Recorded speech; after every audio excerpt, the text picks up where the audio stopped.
Hello, this is Becca from Willow Hill Designs and welcome. I hope everyone is doing well. Today I will be sharing my progress on the Roxy's Journal of Stitchery Field Notes project and the first prompt for autumn, which was autumn colors. And I'm still working on this prompt. I've really run way behind on this. We've been preparing for 3 birthdays this month and 2 anniversaries, and we took our annual trek to the pumpkin patch where we go and take the kids, and the kids can pick out their pumpkins. We're driven out by a tractor on like a hay ride, and you're taken out into the field and you can pick your own pumpkins. And so we did that, and so it's just been a busy time. And so I'm not done with this. And so I thought the first part of this video I'll just show where I am, and then the second part I'll come back and show the finish of this. But I'll just give you a close-up to see where I am right now on this.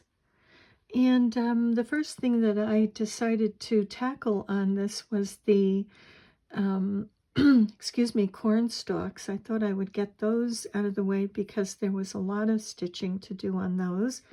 And I used a DMC floss for that. I don't have the color number on here. It must have fallen off.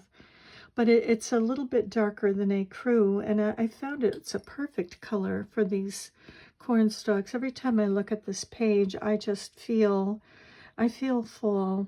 I can feel it in the air, and I just love the fall vibe that I'm getting from this. So this color I think worked out perfectly. And then just to give the corn stalks a little bit of definition, the leaves and so on, I used this color, and this is 420 DMC, and it's just kind of a medium light brown that seems to work well. You wouldn't think, if you looked at these two colors together, that they would look that great, but I think for the corn stalks combined it really looks nice. I like them. So these are just long and short stitches on the corn stalks and the portions that the ears of corn have around them. And again, these accents to give the leaves some definition and some depth with the darker color. And then for the corn, I was wanting to depict Indian corn. My grandparents used to grow this, and we've always bought it. Whenever we go out to these farm stores or farm stands, little places in the country, we will buy Indian corn, and I love it. So this Indian corn is just made up of little French knots with just one wrap, and hopefully that's coming through. And the colors that I used for the corn, because Indian corn is not one static color, it's kind of a variation of shades. So I used these 3 colors. This is a dark red, kind of a maroonish color, 902. And then I used 355, which is kind of a brick red. And then a little bit brighter red. This is color 22, maybe a little more pinky. This is a little more orangey. And so the combination of those 3 colors excuse me, gave me really the shades that I wanted for the Indian corn. This is what the Indian corn looks like that I have. So that took quite a bit of time to get this all done. I finally finished it. So the corn is done. And you'll notice that my style of slow stitch is more so not so much cantha stitching as bringing out the images with embroidery. This is just something that I like to do and choose to do rather than cutting out the images here. I chose to kind of do them with the thread. And so then next I did this little pumpkin. I did the stem here, and that stem is this brown, DMC 898, and that is a stem stitch on here. And then this little tiny round portion, which I don't know if you can see that, but that was done with a blanket stitch in a circular fashion to just sort of look like the top of the stem. I may do something to try to lighten that a bit so that that can be seen better. And then the pumpkin, I decided not to stitch it. I thought that I might get more of a realistic looking pumpkin if I used my Derwent pencils. So for this, I used an orange and kind of a brownish orange, a brick kind of color, and then a little bit of red on here and some brown for shading, and just left some colors, some of the background show through just for kind of the light shining on there, sort of a highlight. So that pumpkin, I believe, is done, and I'm going to just leave these vines. To stitch these vines would be, I think I would even lose the vine look here, so I'm just going to leave those with the brown permanent pen. And next I colored the acorns in, again with my Derwent pencils, and this is kind of a rusty color brown, and maybe kind of a wheat color, and just used these three colors on here, and left a little few light patches for the curvature and the shine on the acorn. And then these caps I will stitch with a brown wool that I have. Let's see if I have that here. I do. Let's see. I think I may use this wool. This is a DMC wool. Sorry. That's 8839. And this is a very nice fine wool. And I thought that might be okay for the caps. And I'll try to do it kind of in a woven fashion for the caps. So the caps will be stitched on here. And then I came over here, because I'm running late, I'm not stitching every detail on these. Because I'm running late, I decided to color again the leaves with my Derwent watercolor pencils. And this is just one color green with some black for a little bit of shading on here. And so this is a rose hip, and I'm stitching the stem, and I'll be stitching the hip and the little brackets that come out at the top of the rose hip. So those will be also stitched. So that, and then the caps will be stitched. And then I decided to give some color to these leaves up here, again with my Derwent watercolor pencils. I'm thinking the oak leaf, I may leave it as is. I may just do a little outline around this leaf and maybe something on the veins. The maple leaf, I'm thinking that I will stitch that just because the leaves that I see have such a brilliant color, red and orange. So I may try to stitch this maple leaf depending on time. I'm running into the next prompt, so we'll see how much I can accomplish as far as stitching goes. But this is where it stands right now, and I'm going to leave it here. Again, I'll just give you a little close-up of everything. And I will stop the video here, and I will come back when this is completely finished. For you, it'll be a second or two, and for me, it'll probably be a few days. So I'll come back when this is all done, and we'll see you in a bit. Well, I'm back, and I have finished the first prompt for autumn, and here it is. It took me a couple of nights extra to finish this, and I'll just give you a little close-up here of this for autumn. And I finished the stitching that I wanted to add on there. I ran late with this one, and I haven't even started the next one, but I do have an idea for that. Hopefully I can bring it out.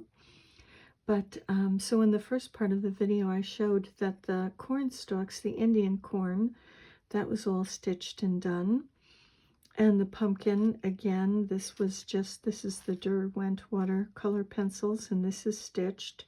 This was done with a stem stitch. These are long and short stitches for the corn. And this is little French knots with one strand of thread and one wrap. Over here for the rose hip, this was again a stem stitch with a green, and the leaves are done with Derwent watercolor pencils. And then these bracts, or whatever they're called, I'm not sure, but these little leaf portions that are up at the top of the rose hip, those are also stitched with long and short on these. Same thing for the rose hip, that's long and short.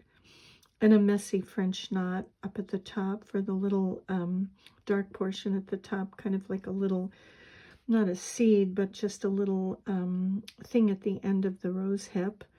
And so that's all finished. And the acorns were colored in with the Derwent watercolor pencils, and just left a portion in the center here just for a little highlight, the shine, the roundness where the light hits the acorn. These are stitched with wool, a brown wool, very fine wool thread, and they were done with a stem stitch. I would just go one way and then come back this way and this way and this way. And then I debated whether to add these little lighter portions. And those are just kind of straight stitches that I stuck in there going horizontally and vertically on there just to give that look of the acorn, the little cap on the acorn. And then for the oak leaf, this is again the Derwent watercolor pencils. And then I went around the leaf just to define the edge of the leaf and make it pop a little bit with a stem stitch in kind of a medium light brown, or a medium light brown, yes, thread all the way around. And the same thing for the center. This is a split stitch that I did for this center vein here. And then lastly for the maple leaf, I went around the outside of that with a red stem stitch, DMC floss. All of this is DMC other than these caps, which are the very fine wool. So that was done with an outline stitch or a stem stitch, and the same thing, this was an outline stitch on the veins of these for the maple leaf. And I felt like that was enough. The leaves, I didn't stitch really more than that, either of those. And again, the acorns, I didn't want to take away from, I just felt the coloring was so much better with the Derwent pencils. So stitching here, there's stitching on each element, but not solid stitching. And again, I just added this little piece of text on fabric down here. I put my initials and the date. I originally drew this on 10/7/24. And then another piece of text fabric up here with the word autumn stamped with my stamps. And this is stamped with a Ranger's Distress Oxide ink. And around the edges, I like to dab. I've done that on all the pages so far. Dab the edges of the pages with that Distress Oxide ink, just because I'd like for this to look like a vintage field notes journal with some notes made on here: Indian corn and rose hip, pumpkin, maple leaf, oak leaf, acorns. Just making some little notes here and there on this page. So I'm really happy with this. I think that I just think that it fits in so nicely here with all of these. I feel like I am looking at a field notes journal when I look at each of these pages. And then right opposite that will be the next one, which is Mossy Woods or Mossy Forest. Mossy, I think it was Mossy Forest. And so that will go here. And so I just wanted to add that I know in the beginning of this video I said that my style generally includes embroidery on these pages, that I like to bring out the images with embroidery. And in listening to Marion's video of Marion's World, and she was talking about embroidery as part of slow stitch, that there aren't any slow stitch police out there really saying what you can and can't do. And I have to say that I agree with her. I think that for me, it's not just putting a needle through fabric, a needle and thread through fabric, and that feeling that you get from that. I do love that, and that is part of it. But I also feel that embroidery is part of the slow stitch process, because embroidery is a very slow process. It does take a long time. And I think the beautiful thing about this is that is the process of sitting there with needle and thread and nothing else on the page. That's where I love the prompts, because the prompts are a challenge, and you can bring out the prompt as you feel, as you're inspired. What is in you comes out for that prompt. And it's like a child when you give them a pencil. It's just a lead pencil and paper. But whatever they, little drawing that they come up with, it's just something that comes out of them.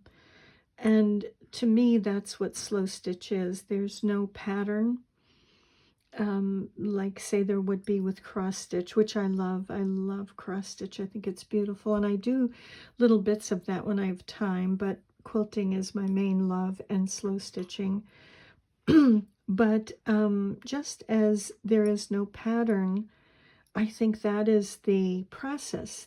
It's the process of what can I create with this thread and a needle and this page, and what can I create? What can I bring to life from that prompt? And that is the part of it that I enjoy so much. When I spend that time slow stitching, it is a very meditative process. And whether I'm listening to music or listening to an audiobook on my Kindle, or just chatting with family or something, I don't want to just put needle and thread to cloth and just stitch.